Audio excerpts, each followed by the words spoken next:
Hello everyone, welcome to Apti Plus Academy for Civil Services. This is a video on daily topic-wise news analysis where I'll be covering the news from two important newspapers, that is the Hindu and Indian Express.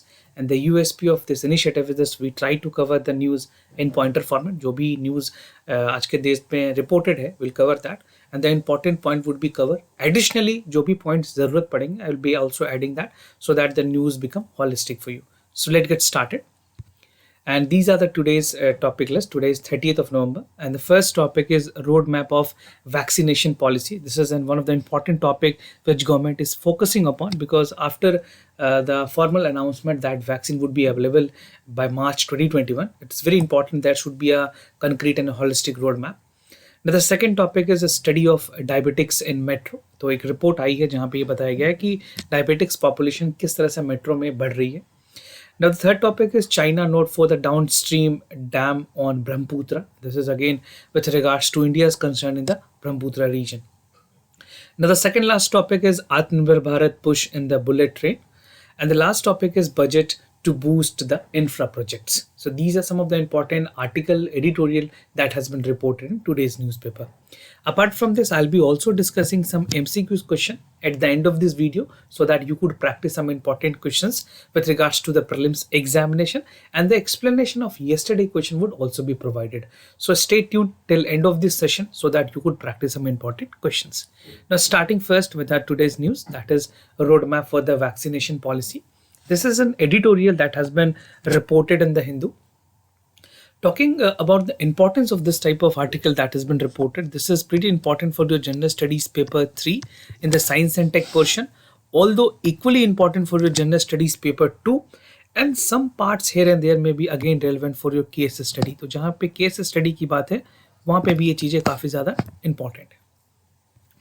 So the editorial talks that India need a holistic COVID-19 control plan. So this is something with regards to the development of public healthcare infrastructure. और अगर vaccination की बात करें तो vaccination is something which is a preventive medicine across the world. In medical science when it's a vaccination itself mean कि हम एक तरह से प्रिवेंटिव जो वैक्सीन है, जो प्रिवेंटिव मेडिसिन है, उसके तरफ आगे बढ़ रहे हैं. एंड कोविड-19 की अगर बात करें तो vaccine had play a major role in the human mastery over the infectious diseases. तो जिस तरह से इंटेंसिटी है कोविड-19 वैक्सीन की, उसको ध्यान में रखते हुए, और जो भी वायरल डिजीजेज हुई हैं, जो भी इन्फेक्शियस डिजीजेज हुई हैं अभी तक में, जितने भी पेंडेमिक पूरे वर्ल्ड ने देखा है, तो vaccine has play a drastical role, a major role, a successful role. Now, vaccine can also induce immunity only in the vaccinated individual. जिन लोगों को उस बीमारी के संदर्भ में जो वैक्सीनेशन दी गई है, the concerned people shown the active immunity with regards to that particular diseases. So vaccination is very crucial. और COVID-19 के बाद this has become very important कि vaccination जितनी जल्दी से जल्दी हो सके ताकि हम अपने ज़्यादा से ज़्यादा population को save कर सके for people dying with the COVID-19 virus.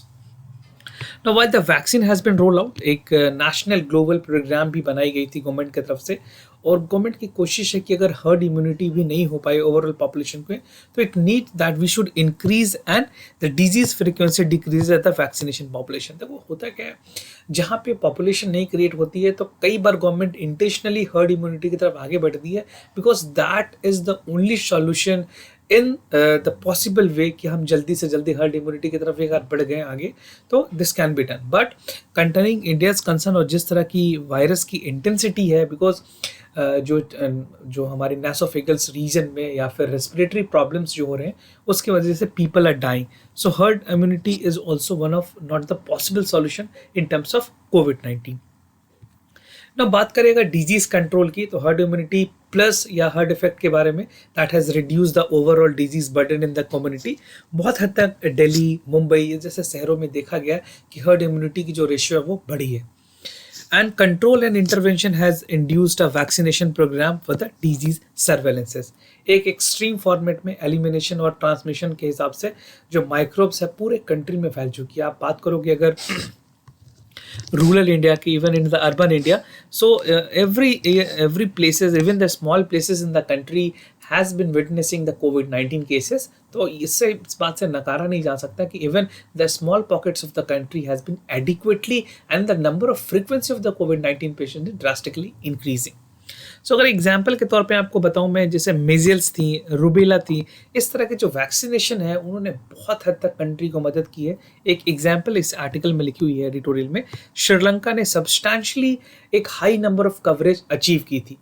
So it is very important कि आपके जो एलिमिनेशन प्रोग्राम है with regards to the microbes जो पूरे कंट्री को कवरेज देगी, so vaccine become very important. Government ने भी कहा है कि दे आर वर्किंग, कुछ सारे ऐसे important vaccine, I tell you the latter part of the video कि कौन कौन से वैक्सीन हैं। But it is very important, अगर आप आंसर लिख रहे हैं मेंस एग्जामिनेशन में तो आपको उसकी एफिकेसी के साथ जो मोरल डायमेंशंस है वो भी कवर करने पड़ेंगे, क्योंकि गवर्नमेंट ने प्रायोरिटी लिस्ट भी बनाई है कि किन किन लोगों को पहले वैक्सीन देने चाहिए। उसके बारे में भी मैं आपको आगे बताऊंगा। बट आप अपने थॉट प्रोसेस को क्लियर रखें ताकि जब भी आप एग्जाम में लिखें, केस स्टडी में कोई इस तरह के सवाल पूछे जाए आपसे कि like who should be vaccinated first, child, old age, और ये क्यों वैक्सीनेटेड करना चाहिए, इनको कैसे कारण हो सकते हैं, तो आपको इस तरह के आर्गुमेंट वहाँ पे सपोर्टिव देने पड़ेंगे।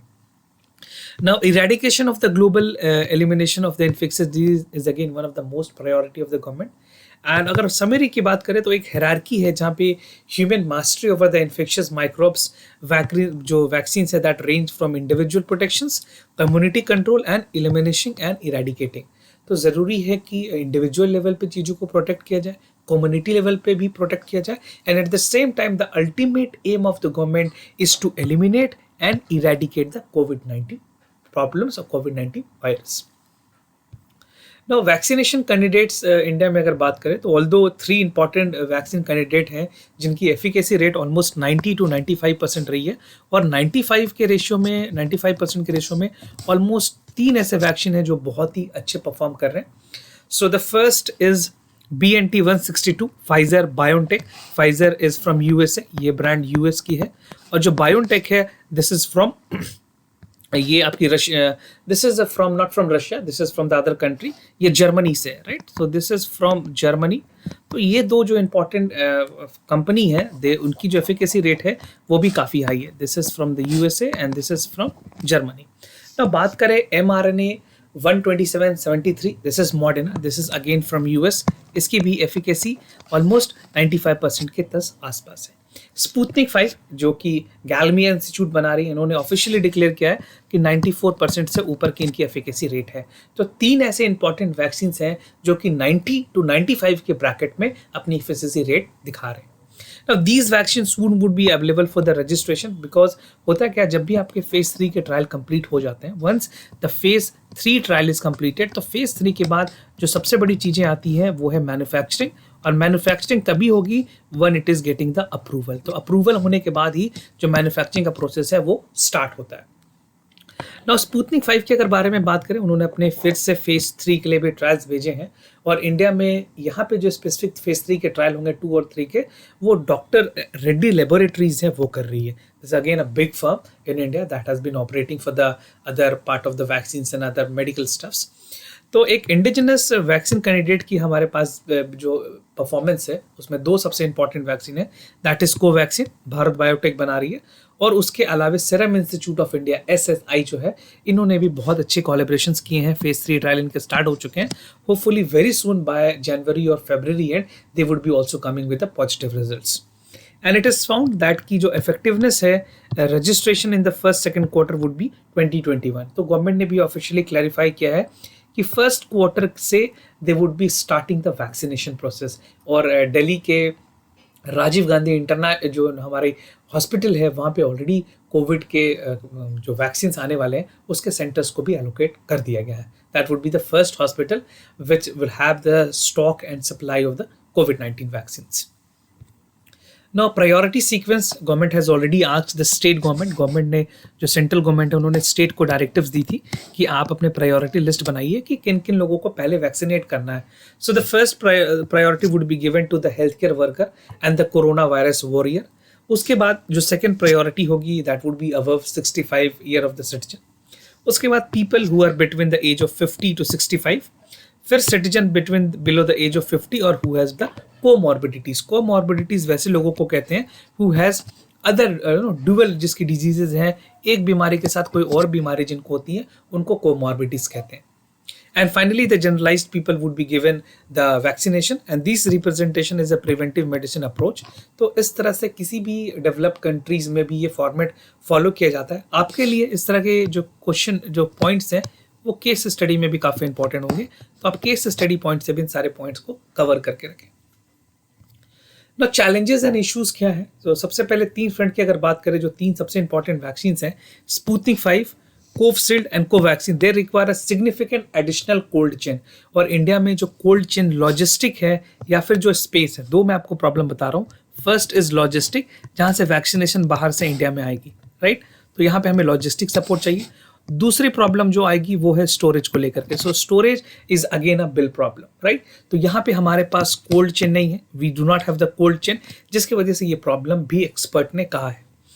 Now expert must also determine the age group to be covered the disease control. ये भी जरूरी है कि हर प्रायोरिटी लिस्ट के साथ एज ग्रुप को मॉर्बिडिटीज लोगों की भी लिस्ट बनाई जाए. Now India does not practice the public healthcare surveillance. जैसे दूसरे कंट्रीज में जर्मनी की बात करें, यूएस की बात करें, they people have the public healthcare surveillance, but India में still we are lacking with this part, right? So this is again a challenge. The vaccination stations should be staffed with a trained personnel, supervised by the medical doctors. So still we do not have the medical professional people who are well trained with regards to the vaccination process, और जो controlling पूरी है, mechanism जो समझना है, उसमें still we need time. But अभी भी वी हैव एम्पल टाइम कि हम अपने लोगों को ट्रेंड कर सके, स्किल्ड कर सके. तो कंप्यूटराइज्ड मास्टर्स लिस्ट की जरूरत पड़ेगी. Mobile number, vaccination, Aadhaar card, India में अलग अलग क्रेडेंशियल लिए जा सकते हैं to make people getting vaccination done, right. And the big challenges is to protect the life and the health of the citizen. जो भी हमारे भारत के जो नागरिक हैं उनके स्वास्थ्य को ध्यान में रखा जाए, वो एक सबसे बड़ी चैलेंज होगी सरकार के लिए कि वो इस पे किस तरह से काम करती है, right. So these are some of the important issues and challenges that government has to look upon. Now coming to the second topic, that is study of diabetics in metros. So this is again very relevant topic. आपको इस यहाँ से general studies के paper 3 में direct सवाल पूछे जा सकते हैं मेंस एग्जामिनेशन में, and very possible that you could get a prelims question also, right. So let's see what are the finding which is being discussed here. तो एक इंपॉर्टेंट फाइंडिंग है Diabetologia. This is an journal जो कि publish की जाती है European association for study of diabetics. तो उनके मुताबिक कुछ डेटा आए हैं, जो रिसर्च पेपर है, उनके मुताबिक हाफ में like 55% and 2/3 of the women, 65% of the women age 25 are likely to develop the diabetics. So this is the situation in India. और ये जो की गई है प्रेडिक्शन, ये टाइप 2 डायबिटिक्स के लिए की गई. आपको पता होगा जो डायबिटिक्स के टाइप 1 होते हैं, टाइप 2 होते हैं और टाइप 3 होते हैं, राइट. सो ये टाइप 2 की प्रेडिक्शंस है और ये एज ग्रुप ली गई है 20 ईयर्स के लिए. नाउ जो रिसर्च है उसकी जो टाइटल थी, that is life risk of the diabetics in the metropolitan cities in India. Specifically this was focus on India, मैं ग्लोबली नहीं बात कर रहा हूँ, we are talking about India. तो यहाँ के जो इस रिसर्च पेपर के जो ऑथर थे, उनके मुताबिक यूके, यूएसए, ये सारे लोग ने मिल करके काम किया था और उन्होंने कहा कि ये बहुत ज़रूरी है कि India already had a significant health burden. अभी भी कोविड-19 की बात करें या फिर और भी हमारे जो बॉटलनेक्स है हेल्थ सर्विसेज को लेकर के, वो काफ़ी पुअर है. जो पॉपुलेशन टू डॉक्टर की जो रेशियो है, population to doctor ratio is again very poor in India. तो ये सारी चीज़ को देखते हुए अगर डायबिटिक की पॉपुलेशन आगे बढ़ती है, जो कि एक लाइफस्टाइल डिजीज है, तो वो एक बहुत बड़ी प्रॉब्लम ट्रबल कर सकती है. Almost 134 million bye 2045. सो ये प्रेडिक्शंस की गई है डायबेटोलॉजिया, ठीक है. ये आप जनरल याद रखना, यूरोपियन एसोसिएशन इसको पब्लिश करती है. Now this is N infographic which will help you understand कि क्या सिचुएशन है इंडिया में. ऑलमोस्ट अगर आप बात करें तो 7.3%, जो कि 69.2 मिलियन इंडियन अडल्ट ऐसे हैं जो कि रिपोर्टेड है, कंफर्म्ड केसेस है डायबिटिक्स के, right. So these are the confirmed cases of the diabetics. Now 10.3% of the population have pre diabetic symptoms. 10.3% ऐसे लोग हैं जिनको प्री डायबिटिक सिम्टम्स है, और 47.3% people with diabetics are under diagnosed. ऐसे लोग हैं जो कि अभी तक आपने अपने टेस्ट ही नहीं करवाए हैं, राइट. नाउ बैटलिंग डायबिटिक्स की अगर एक बात करें तो 11.2% अर्बन एरिया में लोग डायबिटिक हैं और रूरल में पूरा पॉपुलेशन कम है, दैट इज 5.2. प्रिवलेंस की अगर बात करें डिजीज की तो 8.3 है in the mainland states, mainland state की मतलब जो मेट्रोपॉलिटन सिटीज है वहाँ की बात की जा रही है, और 5.9% लोग डायबिटिक हैं in the north eastern state. तो ऐसा नहीं है कि नॉर्थ ईस्ट के लोग वहाँ पॉल्यूशन कम है तो लोग डायबिटिक नहीं है, but again the same time the number is significantly high. Pre diabetic risk में कौन कौन से लोग हैं? 6% in the lowest in the Mizoram, Mizoram में फिर भी और स्टेट के अपेक्षा काफी कम है। And talking about Tripura it is highest 14.7%. And what are the causes of diabetics? You already know, this is very basic, but in general this can be again relevant for the prelims examination. तो आप समझ लें, hypertension, family और जो diabetic history है उस तरह के लोगों को भी हो सकती है, both in the rural and the urban areas. And diabetics are more common among the affluent of the rural India, जो ऐसे लोग जो खास करके बहुत ज़्यादा एक्सरसाइजेस नहीं करते हैं, हैवी वर्क नहीं करते हैं, they are more into the computerise work और ऑफिस सेटअप में काम कर रहे हैं, बैठने का काम जिनको ज़्यादा है, उनकी भी डायबिटिक्स होने की चांसेस काफ़ी ज़्यादा बढ़ जाती है, right. And the last is it is prevalenced in the higher among the poor in the affluent families, right. So this is something that is there, और इसके बारे में काफ़ी सिग्निफिकेंट चीज़ें हैं जो कि आपको लिए जानना काफ़ी ज़रूरी है। Now coming to the factor that rise in the diabetics, क्या क्या ऐसे कारण है जो rise करते हैं? So the researcher noted that the urbanization, decreasing diet quality and decrease in the level of physical activity are contributing to the hidden epidemic, right? और women की अगर बात करें तो generally high life risk group of the lifespan. Women को अगर compare किया जाए men से तो women are generally more prone to the diabetic. और एस्टिमेशन के मुताबिक अगर बात करें तो 60% जो एज के लोग हैं जिसकी एज 60 ईयर्स से ऊपर है, they are more prone to diabetic, और 38% of the women and 28% of the men are likely to develop the diabetic symptoms. And obesity is among one of the main causes of the diabetic. जिस तरह से आदमी की wait बढ़ती है, जो body mass index है, अगर आपने कि आपको अपनी बॉडी मास इंडेक्स नहीं पता तो आप ऐप से गूगल प्ले स्टोर से body mass index app download कर ले, अपने हाइट और अपने वेट को डिवाइड करेंगे तो आपको बॉडी मास इंडेक्स मिल जाएगा। सो इट इज़ वेरी इंपॉर्टेंट कि आपकी जो बॉडी मास इंडेक्स है वो 20 से 25 पॉइंट्स के अंदर में हो, right. This is a standard format. Now this is infographic which is there in the newspaper, जो कि बताता है किस तरह से अंडरवेट और ये सारी सिचुएशन है। तो रिसर्चर ने इसके बारे में भी दिया हुआ है। 20 के साथ आप देख सकते हैं 41.2% के आसपास की डेटा है। ओवर वेट में 20 71.3% और ओबीस में 86.9%, right. So just to get you an idea, आप वीडियो को पॉज करके भी आराम से इसको पढ़ सकते हैं, but this would not be that relevant for the examination, but this will help you to understand the concepts, right. Now coming to the other point, that is China not for the downstream dam on Brahmaputra. So China ने development की है Brahmaputra reason पे, उसको लेकर के India के कुछ अपने इंपॉर्टेंट कंसर्न्स हैं। So this would be important for your general studies paper 2, जहाँ पे IR सेक्शन में ये चीज़ें इंपॉर्टेंट हो सकती हैं। नाउ इंडिया रिसेंटली डेवलप, जो चाइना ने ये रिसेंटली अपने रिपोर्ट कन्फर्म्स किए हैं कि चाइनीज़ हाइड्रो पावर जो है वो कंपनी कंस्ट्रक्ट करी है डाउन स्ट्रीम डैम में ब्रह्मपुत्रा रिवर में, जिसको यारलुंग जांगबो भी कहते हैं। जैसे हमने इंडिया में ब्रह्मपुत्रा कहते हैं, इस तरह से उसी लोग को तिब्बत में यारलुंग जांगबो भी कहते हैं। तो आप एग्जाम में अगर दोनों नाम से आए तो कंफ्यूज ना हो, because these two are the same name, other वो नाम से बदल जाते हैं दूसरे कंट्रीज में, right. So the project will mark the new phrase in the China hydro power exploration of the river and the potential ramification of the India, right. So this is very important कि जो China की जो hydro power है वो तिब्बत में घुस करके वो अपने जो इंफ्रास्ट्रक्चर डेवलपमेंट है उसकी कोशिश कर रहे हैं। इंडिया ने इसके लिए कंसर्न भी बताया, वो मैं आपको आगे बताऊंगा क्या क्या कंसर्न्स हैं। तो स्ट्रैटेजिक एग्रीमेंट के अगर मुताबिक देखें तो चाइना की जो कंपनी है power China, in the last month they have sign the strategic agreement with the Tibet autonomous region, जो कि इम्प्लीमेंट करेगी हाइड्रो पावर को। तो चाइना और तिब्बत दोनों अपने कोलैबोरेट करके इन्होंने 5 ईयर प्लान बनाया है 2021 to 2025 in the Yarlung Zangbo river, जिसको हम इंडिया में ब्रह्मपुत्रा रिवर भी कहते हैं। चाइना ने 2015 में ऑपरेशनलाइज किया था कि जो हाइड्रो पावर प्रोजेक्ट्स हैं that is there in the Zangmu Tibet में, और 3 और इंपॉर्टेंट डैम्स थे, जग्गू, जेक्सू और जिक्चा। ये सारे 3 जहाँ पे उन्होंने ऑलरेडी अपर और मिडल रीजन में भी कंस्ट्रक्शन करने की बात कही है और कुछ पे काम भी स्टार्ट किया हुआ है। And the report said that this will be for the first time कि डाउन स्ट्रीम में इस तरह के कंस्ट्रक्शन हो रहे हैं, राइट।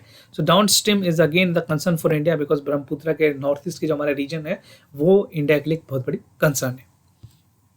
तो पोटेंशियल स्पॉट्स कौन कौन से होंगे? So the hydel power exploration and the down stream of the Brahmaputra river could provide 300 billion gigawatt renewable energy, zero carbon electricity annually, and the project would have a significant role in realizing the China's goal, जो कि 2030 तक वो carbon net neutrality की भी बात कर रहा है, और आने वाले समय में उन्होंने टारगेट रखा है कि 2060 तक पूरी तरह से कार्बन नेट न्यूट्रलिटी की तरफ आगे बढ़ा जाए। और इसी क्रम में जो यूएस है, they have also agreed they would be finally achieving the target by 2050, and it is a project of national security including water resources and domestic security. This is what China has to say. But talking about India's concern, India ने express किया कि जो China है अगर वो ये 4 dam बना ले अपर और मिडिल या फिर लोअर पे, तो this is likely to impact the quality and quantity of Brahmaputra flow. जो हमारी ओवरऑल ब्रह्मपुत्र की फ्लो है वो सीवियरली इम्पैक्ट करेगी। This is the image which you can see, this is the Brahmaputra region, और जो ये लोअर रीजन की बात हुई है, राइट। सो यहाँ पे ये काफ़ी ज़्यादा इसमें इम्पैक्ट होगी। And at the same time, the Brahmaputra is not entirely dependent on the upstream's flow, right? So it is estimated कि 35% of its basin in India, जो 35% of basin है वो इंडिया में लाई करती है, और जो डैम होगी, जो ग्रेट ब्लेंड होगी approved, would raise a fresh concern considering the location downstream, और जो हमारे बॉर्डर है अरुणाचल प्रदेश के रीजन में, वहाँ पे भी इसके काफ़ी ज़्यादा इम्पैक्ट हो सकते हैं, right. So it's starting from this point of region to the downstream region. So this is a map. अगर आपको एग्जाम में आपने मेंस में बनाया है, मेंस में आंसर लिख रहे हैं, तो ये मैप काफ़ी ज़्यादा एसेंशियल होगा आपके लिए।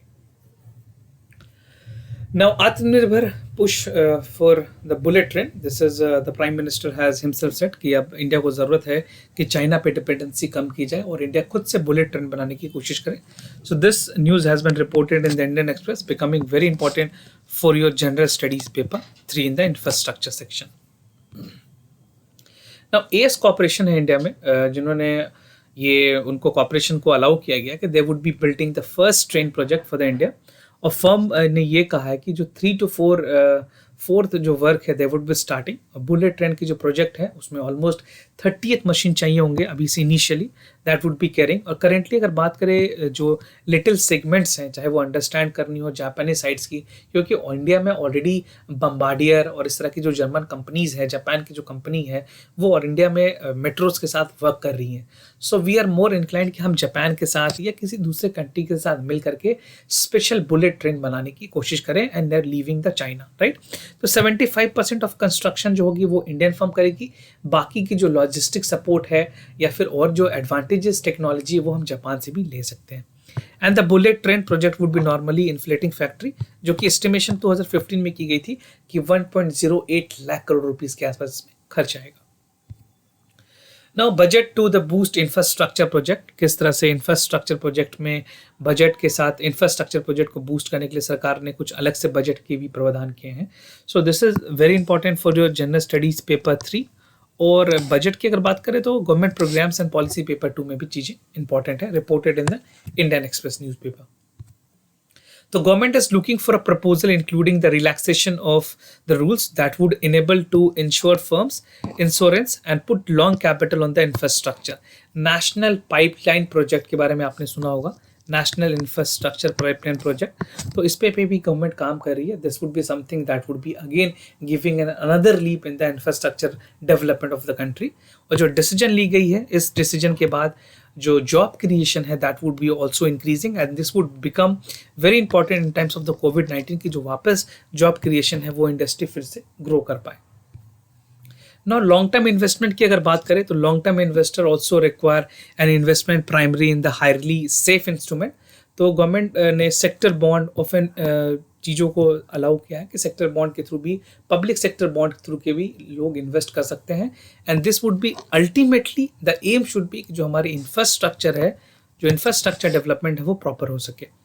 And in budget that unveil the development of the financial institution, जो DFI है, उसको कुछ स्पेसिफिक मैंडेट दिए गए हैं ताकि लार्ज रूरल इंफ्रास्ट्रक्चर जो प्रोजेक्ट है उसके तरफ भी ध्यान दिया जा सके। ऐसा नहीं कि सिर्फ रूरल इंडिया में काम करना है या सिर्फ अर्बन इंडिया में काम करना है, ये दोनों के बीच में एक सिमेट्री बना के चलनी है ताकि ओवरऑल डेवलपमेंट रूरल एरिया में भी हो सके और अर्बन एरिया में भी हो सके।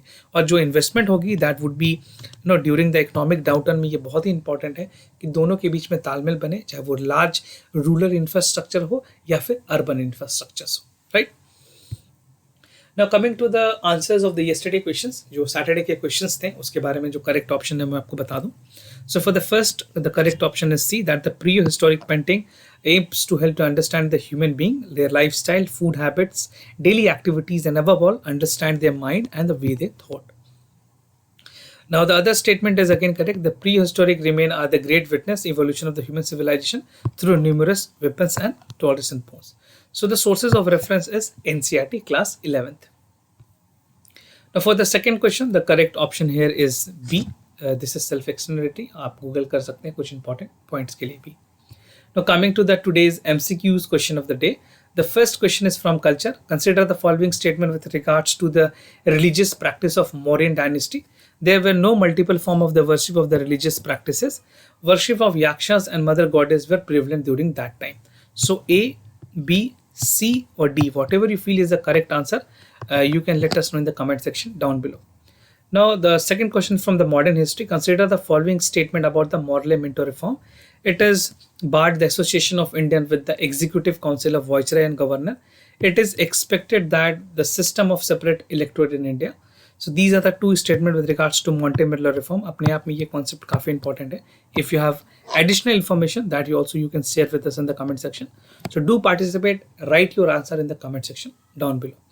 And if you're new to our channel, do not forget to subscribe Apti Plus Academy for civil services on YouTube. There will be a lot of informative videos, short videos, burning topic videos, compilations, everything is there that will help you to prepare the examination. Now, if you like this video, do not forget to give thumbs up. It will be more than, this will be something which will be motivating factor for us. And if you have any other concern, do let us know. We'll be more than happy to assist you. For time being, I'm signing off. Wish you all the best. Stay home, stay safe. Thank you so much.